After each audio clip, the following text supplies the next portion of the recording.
In an age of electronic communications and digital technology, I'm interested in the savings and efficiencies that can be gained through an e-navigation system, as well as the progress we have made in implementing e-navigation.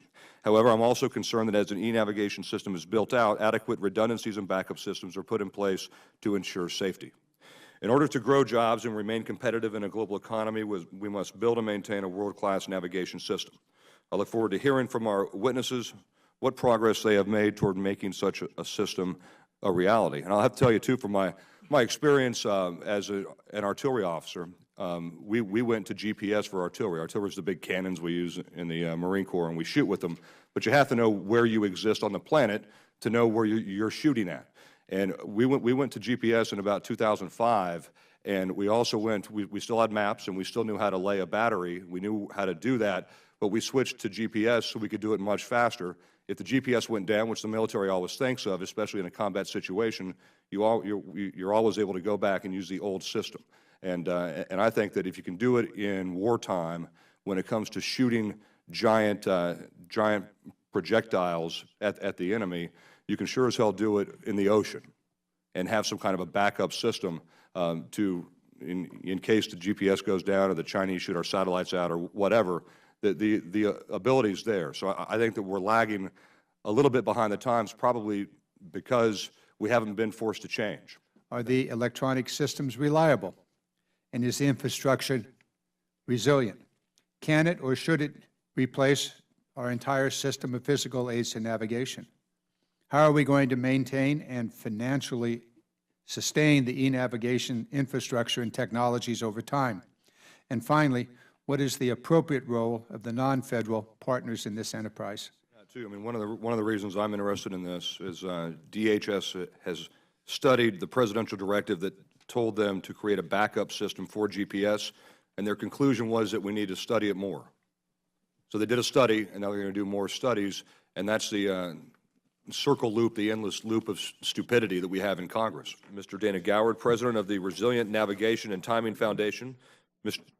Dr. Larry Mayer, Professor and Director at the Center for Coastal and Ocean Mapping, Joint Hydrographic Center.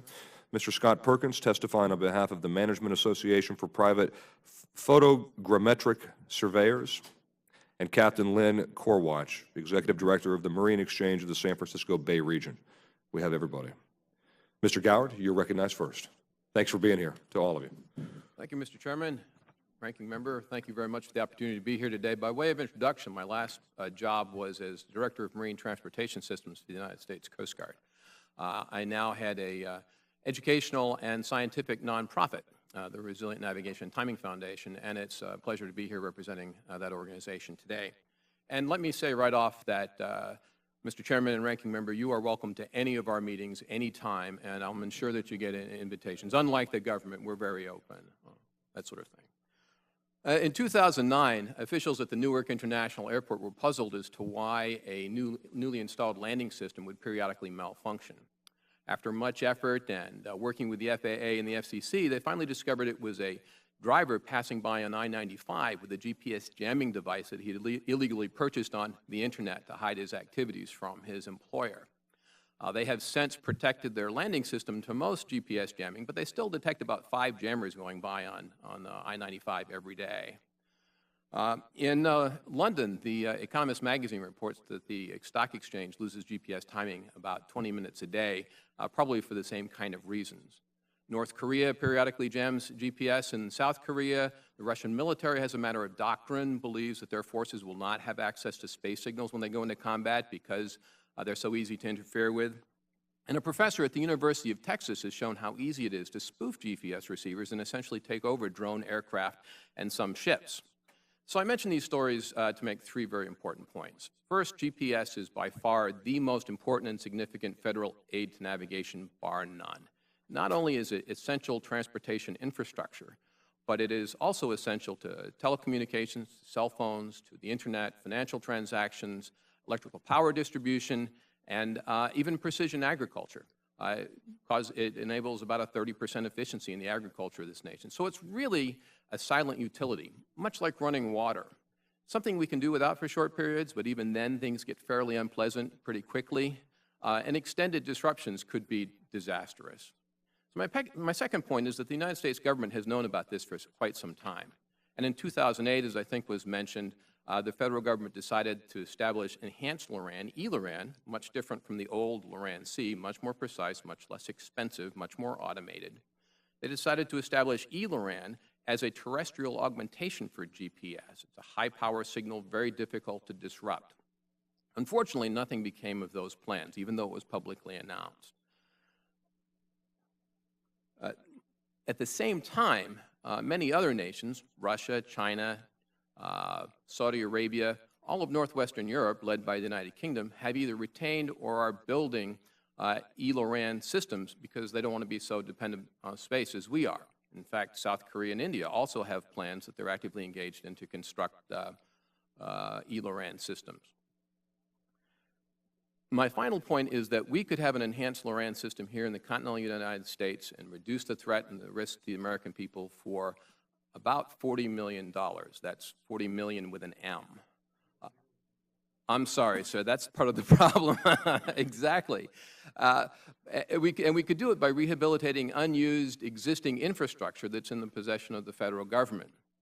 This would actually save the federal government money in the long run because it wouldn't be necessary to go through the expense of disposing of that infrastructure, and it would also allow agencies like the FAA and the FCC to reduce their dependence on old industrial-age navigation systems that they must maintain right now because GPS is a single point of failure. Unfortunately, rather than rehabilitating this infrastructure, the Department of Homeland Security is in the process of dismantling and disposing of it.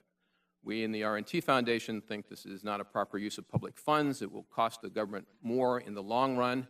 And in fact, we encourage an immediate halt to that activity. In fact, we believe so much in the federal government's decision to establish E-LORAN that in order to reduce the burden on government, we've proposed a public-private partnership so as to quickly establish the system within this country, provide a second navigation timing signal for all critical infrastructure, and reduce the risk to the American people as quickly as possible. I have some reference material I'll leave for the staff, so I'd like to submit the rest of my comments for the record, and thank you very much again for the opportunity to be here with you. Thank you. Dr. Mayer, you're recognized. And I want to start really quick with the E-LORAN system. Why did they stop? Why did they stop it? Because DHS said they needed to do a study about their study regarding their study. Yes, sir. My understanding was that it was a budget issue, small though the numbers may be. And I would offer that, regardless of the wisdom of the decision at the time, since then, new threats, as I think you understand, have arisen, and new needs for mission assurance across both civilian and military applications have arisen. And I would offer it's time to reconsider that decision quite seriously. One thing we know for certain is that the GPS system is going to go down sometime, someplace, in a very inopportune moment. Is there a backup available?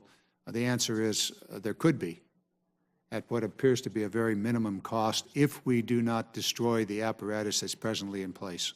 And so I think we ought to get on that right away, and I'd like to work with you, Mr. Chairman, on querying the Department of Homeland Security about that issue, and perhaps finding $40 million to provide an alternative to the GPS system. We in the Foundation believe there's room for all navigation and timing systems that serve a purpose, and that we need as many of them as possible to ensure our resilience and our nation is secure.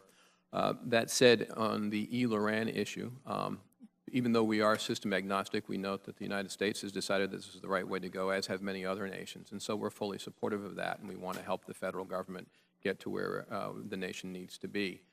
We've discussed this with the Department of Defense, with the Department of Transportation.